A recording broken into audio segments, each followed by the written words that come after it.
ఫిలిప్పీలకు రాసిన పత్రిక 2వ అధ్యాయము 5వ వచనం నుంచి 11వ వచనం వరకు మనం చూద్దాము. మార్చి ఒక భాగాన్ని చదువుకుందాం. ఫిలిప్పీలకు రాసిన పత్రిక 2వ అధ్యాయము 5వ వచనం నుండి 11వ వచనం వరకు మనం మార్చి చదువుకుందాం. క్రీస్తు యేసునకు కలిగిన ఈ మనస్సు మీరును కలిగి ఉండుడి. 6వ వచనం చదవండి, బిగ్గరగా చదవండి. మనుషుల పోలికగా పుట్టి దాసుని స్వరూపమును ధరించుకొని తను తానే రిక్తునిగా చేసుకొనెను.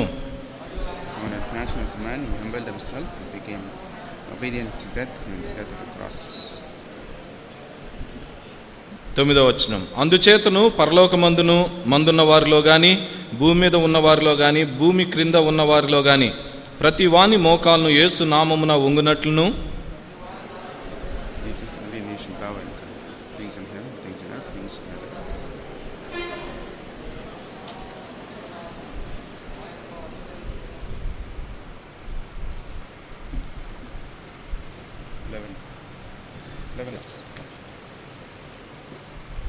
Shall I look to the Lord for help?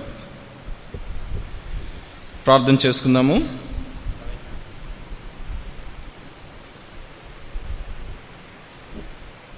Holy Father, we thank you, Lord, for bringing us into your house this morning to worship you. ప్రేమ కలిగిన పరలోకపు తండ్రి, ఈ ఉదయకాల సమయంలో మీ యొక్క మందిరంలోనికి మీరు మమ్మల్ని తీసుకుని వచ్చినందుకై, మిమ్మల్ని ఆరాధించడం కొరకు మమ్మల్ని ప్రవేశపెట్టినందుకై వందనాలు. Thank you, Lord, for this day when the whole world is remembering the great work of the cross of Calvary. Calvary శిలువలో మీరు చేసిన గొప్ప ఆ యొక్క పనిని జ్ఞాపకం చేసుకుంటూ ఈ దినమంతా కూడా ప్రపంచం యావత్తు కూడా ఆ యొక్క కార్యమును జ్ఞాపకం చేసుకుంటుండగా వందనాలు చెల్లిస్తున్నాం. We thank you for the Lord Jesus Christ who died for us, but he rose again from the dead. We worship him who is living Savior. మా కొరకు మరణించి తిరిగి లేచి సజీవుడిగా ఉన్న మా రక్షకుడైన యేసు ప్రభువుని బట్టి మీకు వందనాలు చెల్లిస్తున్నాం. Lord, may our worship be pleasing to you this morning. ప్రభువా, యొక్క ఉదయకాల సమయంలో మిమ్మల్ని ఆరాధిస్తూ ఉన్నాం. Please, Lord, as we look into your word, we pray that you would inspire our hearts to bring to you the worship that is due to your name. ప్రభువా, మీ యొక్క వాక్యాన్ని మేము ధ్యానించుతూ ఉంటుండగా మా హృదయాల్ని మీరు ప్రేరేపించండి. ప్రభువా, మిమ్మల్ని ఆత్మతో ఆరాధించినట్లుగా సహాయం చేయండి. We bring ourselves under the sprinkling of your precious blood. మీ ప్రశస్తమైన రక్త ప్రోష్ఠ కిందికి మమ్మల్ని మేము తెచ్చుకుంటున్నాం. And pray in the name of our Lord and Savior Jesus Christ. మా ప్రభువును రక్షకుడైన యేసుక్రీస్తు ప్రభువు నామమున ప్రార్థించి వేడుకుంటున్నాం తండ్రి. Amen. ఆమేన్.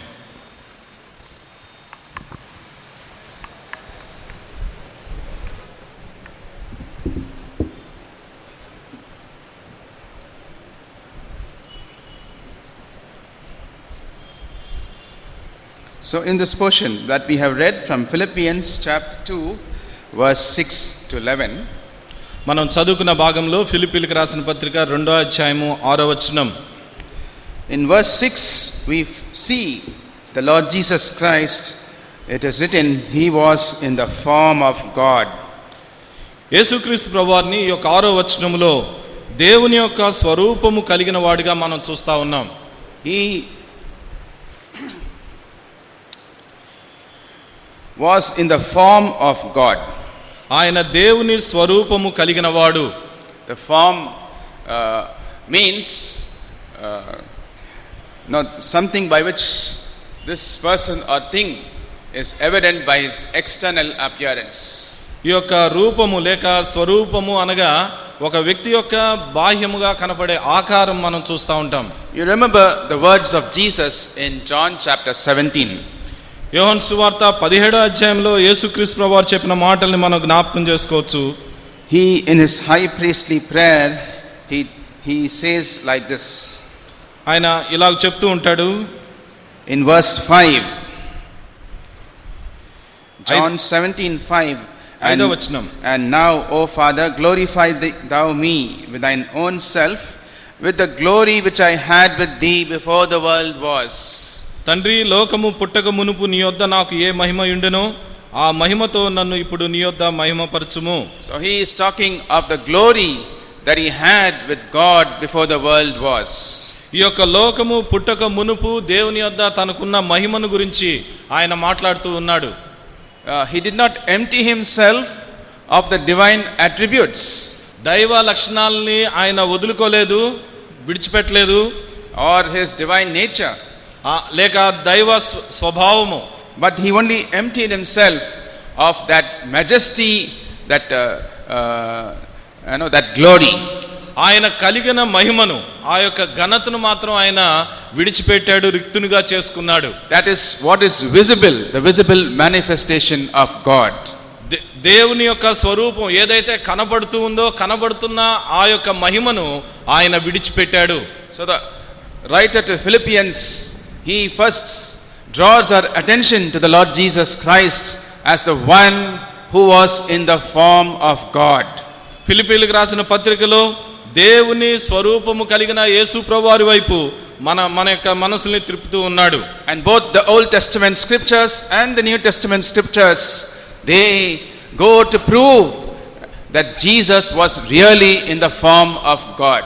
పాత నిబంధనలో ఉన్న లేఖన భాగాలు, క్రొత్త నిబంధనలో ఉన్న లేఖన భాగాలు కూడా మనకి తెలియజేసేది, రుజువు చేస్తుంది ఏంటంటే యేసుక్రీస్తు ప్రభువారు దేవుని యొక్క స్వరూపము కలిగిన వాడు.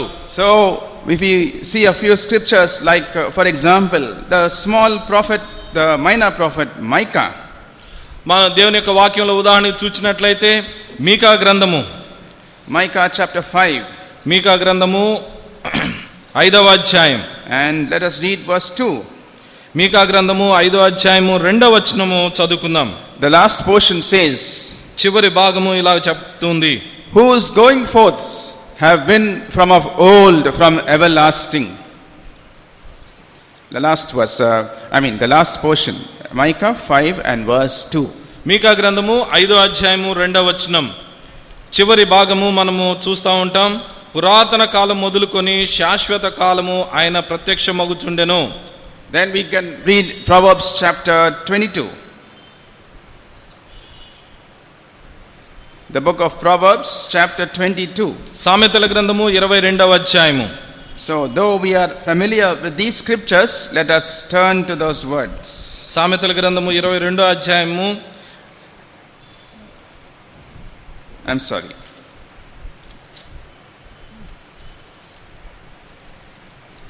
I'm sorry, Proverbs chapter 8. క్షమించండి, సామెతల గ్రంథము 8వ అధ్యాయం. See verse 23. 23వ వచనం. I was set up from everlasting, from the beginning, or ever the earth was. అనాది కాలము మొదలుకొని మొదటి నుండి భూమి ఉత్పత్తి అయిన కాలమునకు పూర్వము నేను నియమింపబడితిని. Now let us read Colossians chapter 1. కొలస్సీలకు రాసిన పత్రిక 1వ అధ్యాయము. Colossians chapter 1 verse 15 and verse 16. కొలస్సీలకు రాసిన పత్రిక 1వ అధ్యాయము 15-16 వచనాలు చదువుకుందాం.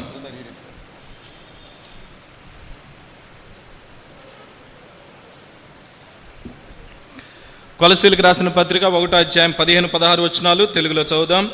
ఆయన అదృశ్య దేవుని స్వరూపి అయి సర్వ సృష్టికి ఆది సంభూతుడై ఉన్నాడు. ఏలయనగా ఆకాశమందున్నవియు భూమి అందున్నవియు దృశ్యమైనవి గాని అదృశ్యమైనవి గాని అవి సింహాసనములైనను ప్రభుత్వములైనను ప్రధానులైనను అధికారములైనను సర్వమును ఆయన యందు సృజింపబడెను. సర్వమును ఆయన ద్వారాను ఆయన బట్టి సృజింపబడెను. Verse 17 says, and he is before all things, and by him all things consist.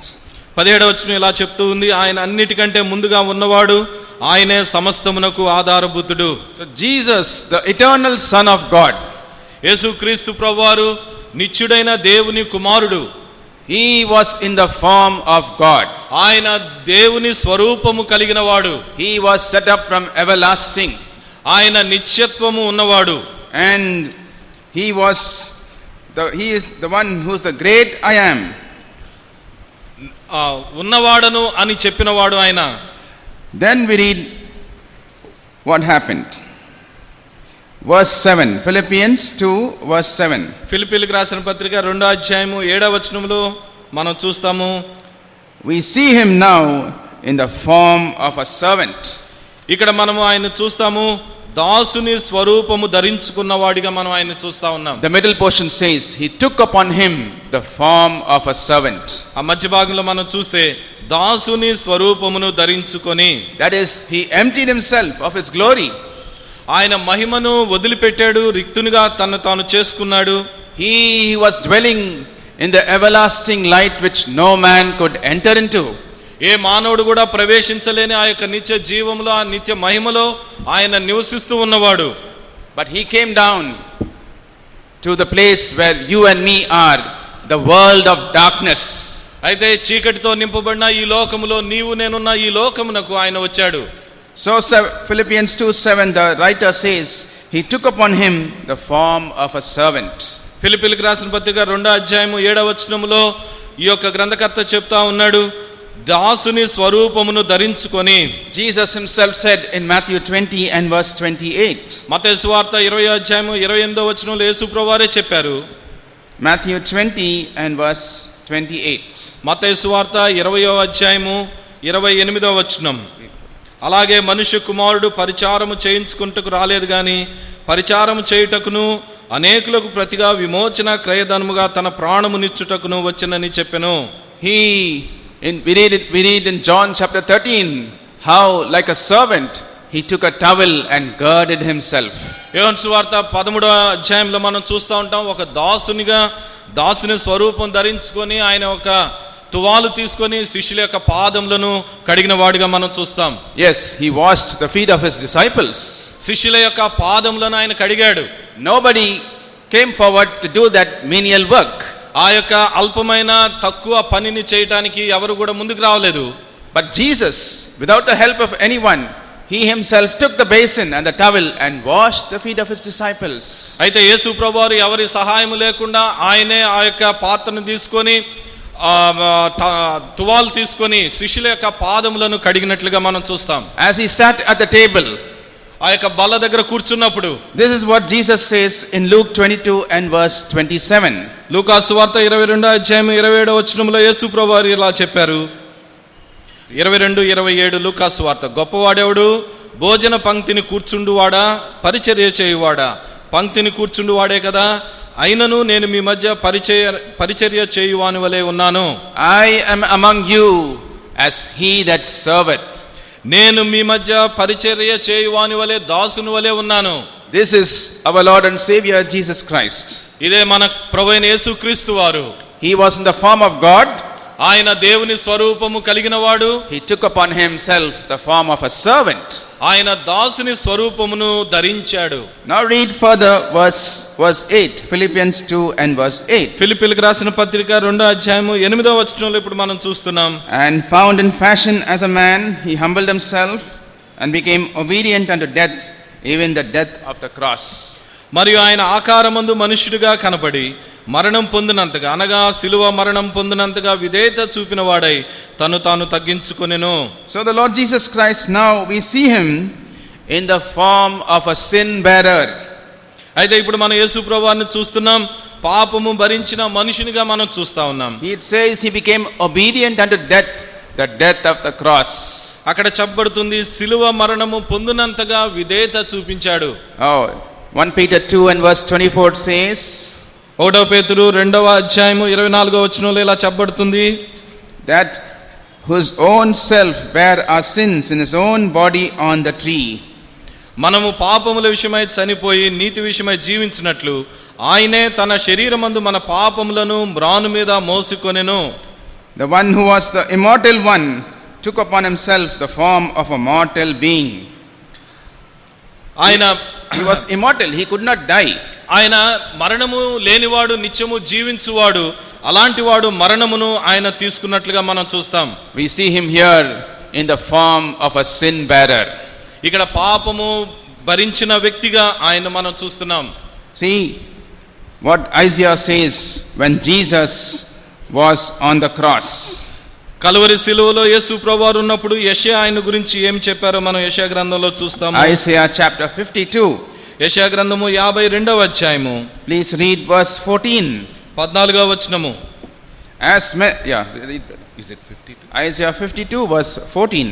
యెషయా గ్రంథము 52వ అధ్యాయము 14వ వచనం. నిన్ను చూచి ఏ మనిషి రూపము కంటే అతని రూపమును, నర రూపము కంటే అతని రూపమును చాలా వికారమని చాలా మంది ఎలాగూ విస్మయముందిరో అలాగే అతడు అనేక జనములను చిలకరించును. Verse 14 says, his visage was so marred more than any man. ఇక్కడ మనం 14వ వచనంలో చెప్పబడుతుంది, ఏ మనిషి రూపము కంటే అతని ముఖము వికారముగా ఉంది అని. That is, his appearance was not even like a man, not like a human. ఆయన చూడటానికి ఆయన ఆకారము కనీసం మనిషి యొక్క ఆకారము లాగా కూడా లేదు. Because of the terrible things that were inflicted upon him on the cross of Calvary. ఆ కల్వరి శిలువలో భయంకరంగా ఆయన మీద చేసిన యొక్క చిత్రహింసల వలన ఆయన యొక్క రూపం ఆ విధంగా మారిపోయింది. Such brutalities are described in the records of the gospel. How Jesus suffered on the cross. సువార్తల్లో నమోదు చేయబడినట్లుగా యేసు ప్రభువారు కల్వరి శిలువలో పొందిన ఆ యొక్క శ్రమలు అంత భయంకరమైనవిగా మనం చూస్తాం. And so Isaiah, as he looks forward, he says his visage was so marred than any man. అందువల్ల యెషయా చెప్తా ఉన్నాడు, ముందుగా ఆయన చూస్తూ ఏ మనిషి రూపము కంటే అతని ముఖము వికారముగా మారింది అని చెప్తా ఉన్నాడు. His form more than the sons of men. Verse 14, his form more than the sons of men. నర రూపము కంటే అతని రూపము చాలా వికారమని చాలా మంది ఎలాగో విస్మయముందిరు అనేది చూస్తాం. How many of us we spend so much of money on cosmetics to beautify our faces, our form, our external appearances? మనలో ఎంతమంది మన యొక్క ముఖం యొక్క అందం ఇనుమడింప చేయడం కోసం అనేక విధములైన సౌందర్య చిట్కాలు పాటిస్తూ ఉంటాం. But look at the Lord Jesus Christ, dear brothers and sisters. అయితే ప్రియమైన సహోదరులారా, యేసయ్యను చూడండి. Because of our sins and the brutal punishments inflicted upon him, his visage was more marred than any man. మన యొక్క పాపములను బట్టి ఆయన పొందిన ఆ యొక్క భయంకరమైన శిక్ష, దానివలన ఆయన పొందిన ఆ యొక్క వికారమైన ఆయన రూపం ఏ మనిషిని రూపము కంటే వికారమైనదిగా మనం చూస్తాం. Isaiah 53 and verse 2 says, యెషయా గ్రంథము 53వ అధ్యాయము 2వ వచనంలో చెప్పబడుతుంది, the middle portion says, he hath no form or comeliness. మధ్య భాగంలో మనం చూస్తాము, అతనికి స్వరూపమైనను సొగసైనను లేదు. That is, he became formless. ఆయన రూపము లేనివాడిగా మారిపోయాడు. He was in the form of God. ఆయన దేవుని స్వరూపము కలిగిన వాడు. He took upon himself the form of a servant. ఒక దాసుని స్వరూపాన్ని ఆయనే ధరించుకున్నాడు. He took upon himself the form of a sin bearer. ఒక పాపి అయిన మానవుని యొక్క రూపాన్ని ఆయన ధరించుకున్నాడు. That is, he became formless because of our sins and your sin and my sin. అయితే మన పాపమును బట్టి నా పాపమును బట్టి ఆయన స్వరూపము లేనివాడిగా మారిపోయాడు. But praise God. అయితే దేవునికి స్తోత్రం. In Philippians chapter 2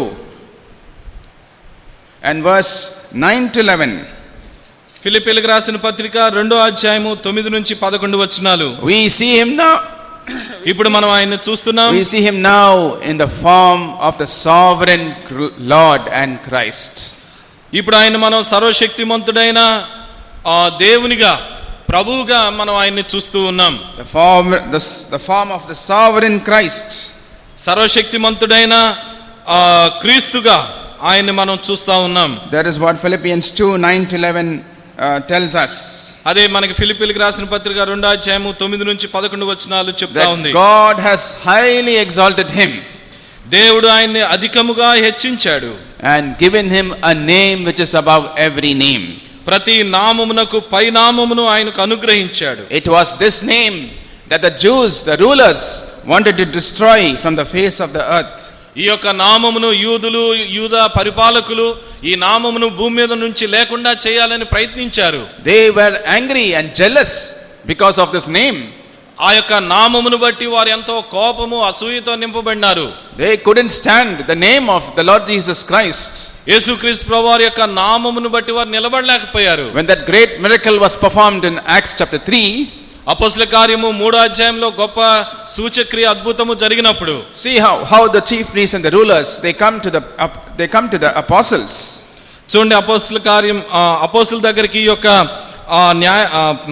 అధికారులు ప్రధానులు ఏ విధంగా వచ్చారు అనేది. In Acts chapter 4 అపోస్తల కార్యములు 4వ అధ్యాయం and verse 7. 7వ వచనం. And when they had set them in the midst, they asked, by what power or by what name have we done this? మధ్యలో మనం చూస్తాము, మీరు ఏ బలము చేత ఏ నామమును బట్టి దీన్ని చేసిరని అడుగగా. So they were so much against, they stood against the name of Jesus. యేసు నామమునకు వ్యతిరేకంగా వారు నిలబడినారు. But Peter boldly answers in verse 10. 10వ వచనములో పేతురు చాలా ధైర్యంతో చెప్తున్నాడు. 10వ వచనం, మీరందరూ ఇశ్రాయేలు ప్రజలందరూ తెలుసుకోవాల్సినదేమనగా, మీరు సిలువ వేసినట్టు మృతుల్లో నుండి దేవుడు లేపినట్టు నజరేయుడైన యేసుక్రీస్తు నామముననే వీడు స్వస్థత పొంది మీ ఎదుట నిలుచుచున్నాడు. By the name of the Lord of the Jesus Christ of Nazareth, this man stands before you whole. నజరేయుడైన యేసుక్రీస్తు నామమునే వీడు మీ ఎదుట నిలిచి ఉన్నాడు. Oh, the name of the Lord Jesus Christ. యేసుక్రీస్తు ప్రభువారి యొక్క నామం. So the Philippians, writer of Philippians says, now God has, we see him in the form of the sovereign Christ. Philippi గ్రంథకర్త ఆయన ఇప్పుడు ఇలా చూపిస్తూ ఉన్నాడు, ఆయన సర్వశక్తిమంతుడైన క్రీస్తుగా ఆయన్ని చూపిస్తూ ఉన్నాడు. Yes, the book of Acts chapter 10 అపోస్తల కార్యములు 10వ అధ్యాయము and verse 36. అపోస్తల కార్యములు 10వ అధ్యాయము 6వ వచనం. He is Lord, no, 36. 36వ వచనం. He is Lord of all. యేసుక్రీస్తు అందరికీ ప్రభు. Then John chapter 13 యోహాను సువార్త 13వ అధ్యాయం verse 13. యోహాను సువార్త 13వ అధ్యాయము 13వ వచనం. Jesus told his disciples, యేసుక్రీస్తు ప్రభువారు తన శిష్యులతో చెప్తా ఉన్నాడు, you call me master and Lord, మీరు నన్ను బోధకుడని ప్రభు అని పిలుచుచున్నారు. you say well, మీరు మంచిగానే చెప్పారు, బాగానే చెప్పారు. for so I am. ఎందుకంటే నేను బోధకుడిని కాబట్టి అని చెప్తున్నాడు. నేను బోధకుడను ప్రభువును గనుక మీరు ఇట్లు పిలుచుట న్యాయమే. Yes. Then also Romans chapter రోమీయులకు రాసిన పత్రిక Romans and chapter 9. 9వ వచనం, 9వ అధ్యాయం.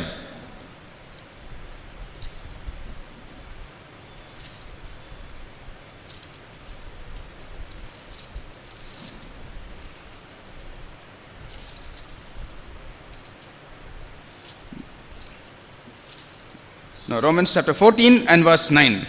రోమీయులకు రాసిన పత్రిక 14వ అధ్యాయము 9వ వచనం. 14వ అధ్యాయం 9వ వచనం. తాను మృతులకును సజీవులకును ప్రభువై ఉండుటకు ఇందు నిమిత్తమే కదా క్రీస్తు చనిపోయి మరలా బ్రతికెను. So Christ died, rose that he might be Lord both of the dead and living. క్రీస్తు ప్రభువారు చనిపోయి మరలా బ్రతికటానికి కారణం ఏంటంటే మృతులకును సజీవులకును ప్రభువై ఉండటానికి. This morning we have gathered to worship the one who is the sovereign Christ. ఈ ఉదయకాలంలో ఎవరైతే ఈ సర్వశక్తిమంతుడైన క్రీస్తుగా ప్రభువుగా ఉన్నాడో ఆ ప్రభువుని ఆరాధించడానికి మనం చేరి వచ్చాం. As we have seen in Philippians chapter 2, ఫిలిప్పీయులకు రాసిన పత్రిక 2వ అధ్యాయంలో మనం చూసినట్లుగా he was in the form of God. ఆయన దేవుని స్వరూపము కలిగిన వాడు. He took upon himself the form of a servant. దాసుని యొక్క స్వరూపాన్ని ఆయన ధరించుకున్నాడు. He took upon himself the form of a sin bearer. ఆ పాపి అయిన మానవుని యొక్క రూపమును ఆయన ధరించుకున్నాడు. He became without form. There was no form or comeliness. ఆయన రూపము లేనివాడుగా ఆయన తను తాను రూపం లేనివాడుగా అయ్యాడు. But now we see him in the form of the sovereign Christ, the one who is Lord of all. అలాంటి ప్రభువుని మనం ఇప్పుడు చూస్తా ఉన్నాం. సర్వశక్తిమంతుడైన ప్రభువుగా, అందరికీ ప్రభువుగా మనం ఆయన్ని చూస్తున్నాం. And the day is coming. ఒక దినం రాబోతుంది. As we read in Revelation chapter 5 and verse 13. ప్రకటన గ్రంథము 5వ అధ్యాయంలో 5వ అధ్యాయం 13వ వచనంలో మనం చదువుతున్నాము. ప్రకటన గ్రంథము 5వ అధ్యాయం 13వ వచనం. అంతటా పరలోకమందును భూలోకమందును భూమి క్రిందను సముద్రములోను ఉన్న ప్రతి సృష్టము అనగా వాటిలోనున్న సర్వమును సింహాసనాసీనుడై ఉన్న వానికిని గొర్రెపిల్లకును స్తోత్రమును ఘనతయు మహిమయు ప్రభావమును యుగయుగములు కలుగునుగాకని చెప్పుట వింటిని. Every creature in heaven and in earth and in the sea పరలోకమందును భూలోకమందును సముద్రములోను భూమి క్రిందను ఉన్న ప్రతి సృష్టం. Today, not everyone acknowledges him as Lord. ఈరోజు ప్రతి ఒక్కరు కూడా ఆయన ప్రభువుగా ఆయన గుర్తిస్తూ ఉన్నారు. Not everyone acknowledges him as Lord. ఈరోజు ప్రతి ఒక్కరు ఆయన ప్రభువుగా గుర్తించడం మాత్రమే కాదు. Now, today we see many people in the world, they don't call Jesus Christ as Lord. ఈరోజు చాలా మంది ఈరోజు చాలా మంది యేసు ప్రభు వారిని ప్రభువుగా గుర్తించడం లేదు. But the day is coming. అయితే ఒక దినం రాబోతుంది. As Revelation 5:13 says. ప్రకటన గ్రంథము 5వ అధ్యాయము 13వ వచనంలో చెప్పినట్లుగా. That every creature upon the face of this earth. ఈ యొక్క భూమి మీద ఉన్న ప్రతి సృష్టము. Every creature in heaven. పరలోకమందున్న ప్రతి సృష్టము. Every creature in the sea. సముద్రములో ఉన్న ప్రతి సృష్టము. They will fall down at his feet. They will give him blessing, honor, glory and power. ఆయన పాదముల యొద్ద పడి ఆయనకు ఘనత మహిమ ప్రభావము చెల్లించేవారుగా మనం చూస్తాం. Unto the one who sits upon the throne. Unto the one who sits upon the throne. సింహాసనాసీనుడైన వానికి గొర్రె పిల్లకు వారు స్తోత్రము చెప్తున్నట్లుగా మనం చూస్తాం. Forever and ever. నిత్యము ఎల్లప్పుడూ కూడా. What about you, dear brother and sister? Are you in that group of the worshipping saints of God in heaven? Will you be in that group? ప్రియమైన సహోదరుడా సహోదరి, నీ విషయం ఏంటి? నిత్యము ప్రభుని స్తుతిస్తున్న ఆ యొక్క గుంపులో నువ్వు ఉంటావా? As you see him in Philippians chapter 2 verse 6 to 11. ఫిలిప్పీయులకు రాసిన పత్రిక 2వ అధ్యాయము 6వ వచనం నుంచి 11వ వచనం వరకు మనం చూచినట్లుగా. We can only do one thing, to fall down at his feet and worship him for what he has been and what he is today. ఆయన ఏమై ఉన్నాడు, ఆయన ఏమి ధరించుకున్నాడు అన్న దాన్ని బట్టి ఈ రోజున ఆయన పాదముల చెంత మనం పడి ఆయన్ని స్తుతించే వారంగా ఉంటాం. అంతకంటే మనం ఏం చేయలేము. So let us bring our worship unto the Lord, our Lord and Savior Jesus Christ. కాబట్టి మన ప్రభువును రక్షకుడైన యేసుక్రీస్తు ప్రభు వారికి మన యొక్క ఆరాధనలు స్తుతుల్ని చెల్లిద్దాం. ఆరాధనలోనికి ప్రవేశిద్దాము. కొద్ది సమయం